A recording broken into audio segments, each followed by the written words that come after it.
talk, e too dey talk. Say Mayegun diary, e dey hot like pepper. But every day dem dey thief money in bulk. One man pikin dey the street dey hawk.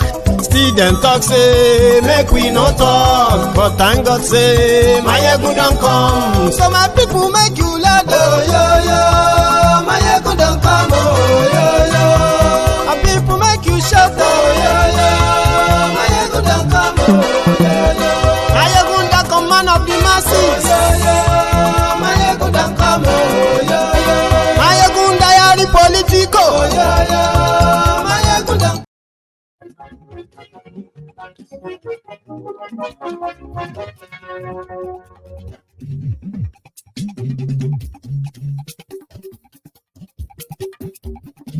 Mayegun làwa mọ̀ làmọ̀ tó dòdòdò.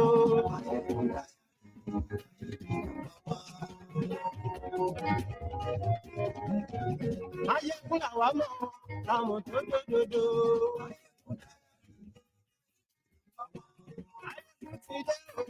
Hello there. Good morning to you once again. Good afternoon to you and good evening to you from wherever you are joining me from. It is Mayegun live.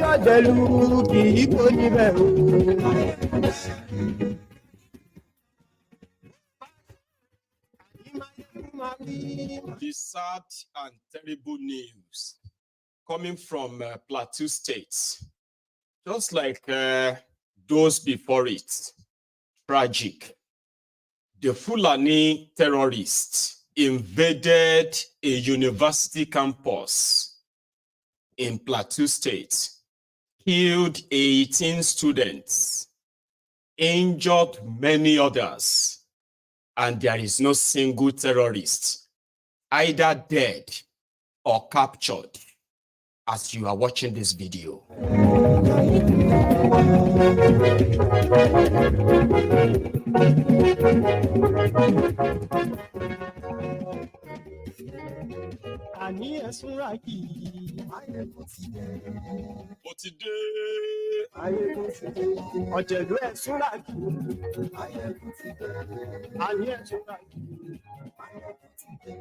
Let it be on record, as all facts have proved, the only ethnic nationality in the current contraption that is currently killing other ethnic nationalities in Nigeria right now is no other than the Fulani and their terrorists. And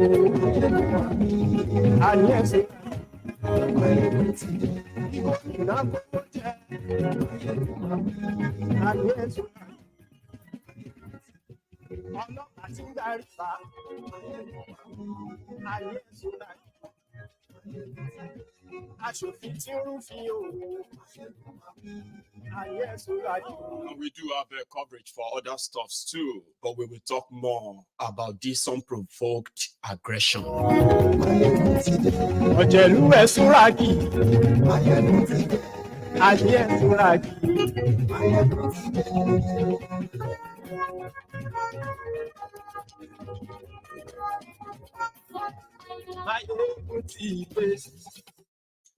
Today, once again, sorry about the imbalance in that background music. I'm still working on it. And one of these days, we will get it right, like everything else. So good morning to you once again, good afternoon to you, and then a good evening to you from wherever you are watching from. This is Mayegun live. And if you have taken your time to read the caption or beyond the caption of the broadcast, a little bit on the description, and you have shared this or liked it as well, I will say thank you. So let's get down to it. Among many problems, because there are really many, facing Nigeria The biggest of them is the infliction of insecurity.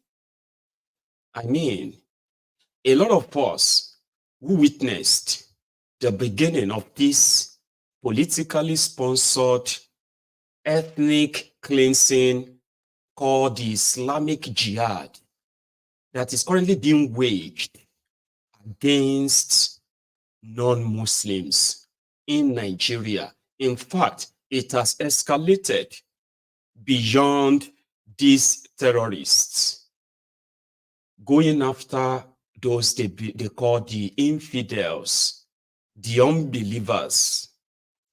I have severally used this my platform to educate a lot of us who don't really understand the mismatch in the contraption called Nigeria. At a point, I did kind of tell you that if you look at this very critically, even though some might say it is a religious war, it is a tribal war, or that, or this, but from my own conviction, starting from all we have come to know, by the way, from my own primary conviction, which I am still pretty much convinced that Nigeria is facing the problem of clash of civilization. And what does that mean? This is 2024, ladies and gentlemen. A lot of countries, they are aspiring to build their own colony, different colonies outside this earth. Some are trying or attempting to take over the moon, others space, others, like that. They are aiming, they are breaking ground on different scientific, technological breakthroughs. They are solving immediate problems and the future problems. But in Nigeria, there are those who are still stuck in the 18th century, 19th century Nigeria, kind of. I mean, those who still believe that somehow a jihad that started in 1804, the jihad that came and visited today's northern Nigeria, the jihad that intended, with all intent and purposes, to wipe out the tradition, the culture, and whatever those people they met, the Hausa people, in what is today's northern Nigeria. Those who are still stuck in that the conqueror mentality, those who see their fellow men as so little or even trash. I mean, those with the mentality of, we are born to lead you. It doesn't matter if they have no clue of what they are saying, but they believe it. I'm talking about in a country where you have those who are still stuck in this 1804, 1807 jihad, that the place called Nigeria today was the estate of their forefathers, with Madame Fodio, the first jihad to visit terrorism on the peaceful people of Hausa land, 1804 to 1807. This is 2024. There are those who are still stuck in that. There are still those who are stuck in the belief that it is either their way or the highway. Now, you cannot coexist in a country with people with that mentality who doesn't actually really see you the way you see yourselves. Now, a lot of people have tried to push this aside. No, it's nothing. And some people will just want to keep us divided. Now, no, they are real. The primary problem is that For those who know better, we're not supposed to be together. And that is why, like I said, why the rest of the world are trying to break through on so many fronts and lift their people out of poverty. What those in charge of Nigeria have been romancing is total bloodletting, terrorism, corruption, and on and on and on like that. So the highest of it, which is now this jihad they have unleashed on Nigeria and Nigerians, started with Boko Haram. While they were waging the war, the violence war, from all fronts, at the people of Nigeria, Boko Haram's government was waging economic war on Nigerians. As the Boko Haram, Fulani terrorists, as they were destroying the mainstay of Nigeria economy, agriculture, by killing farmers and destroying their farms, Boko Haram's government was busy destroying the financial market, the monetary economy. They were dipping Nigeria into perpetual indebtedness. They were busy mortgaging the lives of those who will survive the onslaught of their unleashed terrorists. And while Nigerians were battling these two wars, Boko Haram's APC, Egbekegbe, was giving them conditions for peace. Learn how to live with your murderers, those who have killed your family, and you cannot call them by their tribe or by their ethnic nationality. The word Fulani is sacred. Don't say it out of your mouth. It's got an immunity from the system that if you say it anyhow, you could be in trouble.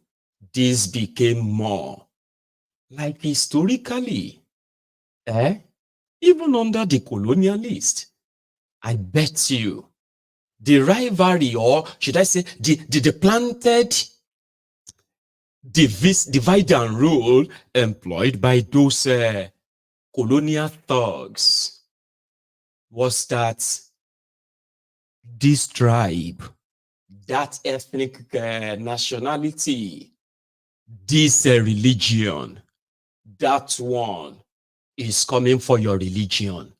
That ethnic nationality, they hate your own ethnic nationality, they are coming for you. This has been embedded in the system of a would-be contraption called Nigeria. The people of Nigeria, who are supposed to be the main priority of whoever is in power, to use all the resources within his disposal to keep Nigerians safe. They started giving Nigerians options. If you want to have peace, then give up your lands. Not that, how could terrorists gain foothold in northern Nigeria and then spread all over Nigeria, endangering the lives of the main people that these guys sworn to protect? How could you even come into the bargain? Why is there even a bargain in the first place? Because the sacred ethnic nationality, the Fulanis with their conqueror mentality, the Fulani oligarchy, they did not want the terrorists tamed. They wanted them tolerated. And suddenly, Nigeria, the giant of Africa, the liberator of the oppressed, the country that the rest of Africa look up to, once said their own leaders goes mad. Until mad people took over entire Nigeria. And terrorists became priorities. Citizens, they became just pawn on the chess table of the criminal-minded politicians. They taught Nigerians to get used to terrorism. They taught, they threatened their own media never to report the act of terrorism. Media houses were sanctioned for naming those behind the terrorism.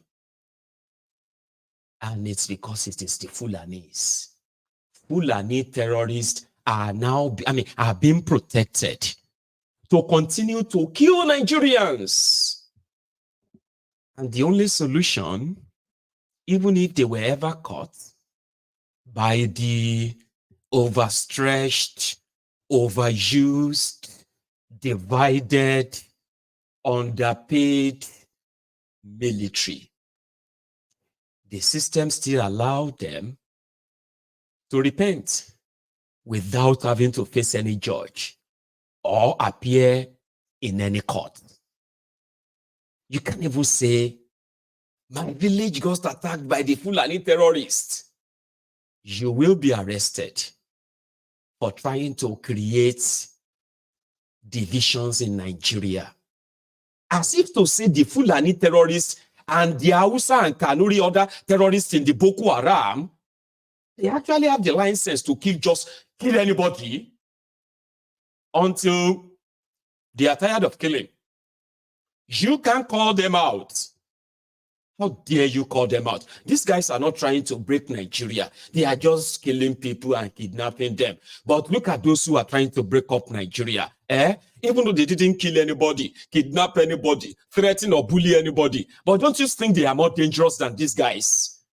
Let's just tolerate them. Because their sponsors are those in government, of course. And I am not even saying by those you see that parading themselves as your governors. I am talking about those who are behind those ones that are parading themselves. The sponsor of terrorism. Lives have been lost. Baba, officially, 8 years of Bukuwari saw the recorded death of over 68,000 people killed by Fulani terrorists and the Boko Haram. You see, this is what they have told or made Nigerians to get used to. Okay? So instead of you to out them, speak out, condemn it, and go after these rogues, they would rather you pray. Let's just pray.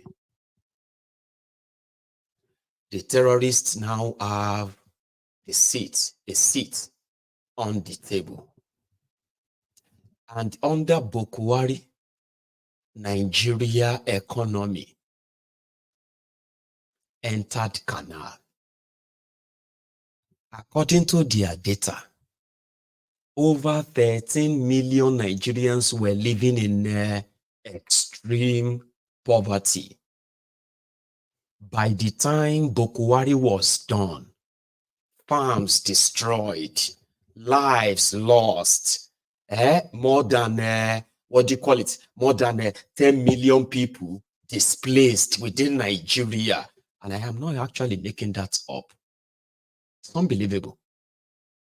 Under this rogue, in 2014, they were campaigning that more than 1 million people were living in IDP camp. By the time they were done, over 11 million people have been displaced inside Nigeria, and the rest of the world is not alarmed. At some point, some Christian countries and some Christian groups online, they were kind of raising awareness on the level of killings of Christians in Nigeria, and they continue to make it more like it is, it is being exaggerated. Oh, the purpose is not because they were Christians. No, the reason is this. To these terrorists, to these Fulani terrorists that are continuing the jihad of their Uthman Danfodio, if you are not a Muslim, even if you are a Muslim, they will still have to kind of put your own Muslim to test, because you may not even be a real one to them. They will kill you. You are an infidel. You are nothing. You are worthless. You should never be, for any reason, in any leadership over them. That is the way they see us. And that is why, rather than go after the terrorists, 8 years of Bukwari protected them. Lives, children, women, homes, farms. No. They got away with everything. You see, more than, on record under Bukwari, more than 15,000 uniformed men and women were slaughtered by these criminals, terrorists. But the option before us was somebody who is a Fulani and they know where they possibly managed to conquer in their own history, and the places that they couldn't conquer except handed over to them to control by the British. They still feel like those existing in those places don't have any right to be there. And the people of the Middle Belt, for the first time in their history, for 8 years, Bukwari decided to use the resources of Nigeria, to tie the hands of the Middle Beltans to their back and gave the Fulani terrorists the free ride to slaughter them at will.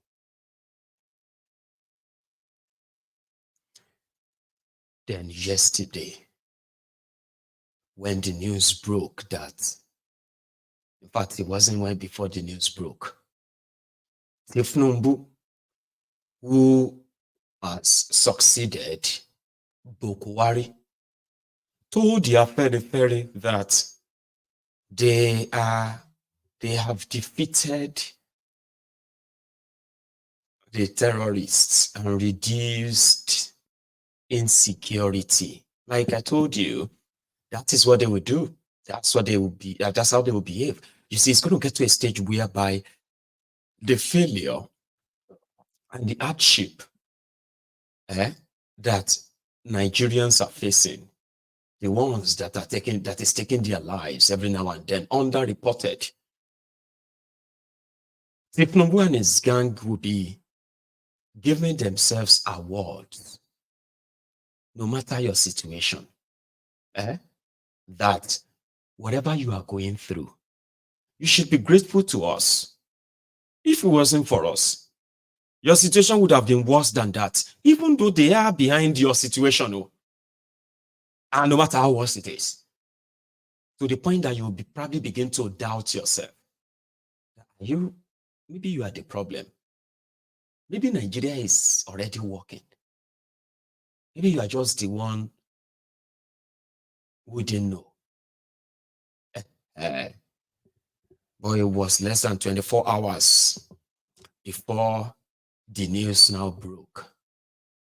You remember that prior to the amalgamation of the North and the South, the intention at the time was that they did not want the exposure of the South to corrupt the feudal North. And therefore, it is totally considered a sin against the Sultan and the emirs if you come around to try to want to preach openness or kind of like, preach their rights to them. It is considered as a threat to the caliphate, their sultan, their emir, and the rest of them. And this was actually Lugard's creation, Boko Haram, that you are hearing today. It's the word for book is a sin. Western education is a sin. Can you even believe that? That the British who brought Western education into the southern Nigeria. And they were the same people that were promoting Western education is haram. Western education is haram in northern Nigeria. And that was the origin, the origin of Boko book is haram. And when Boko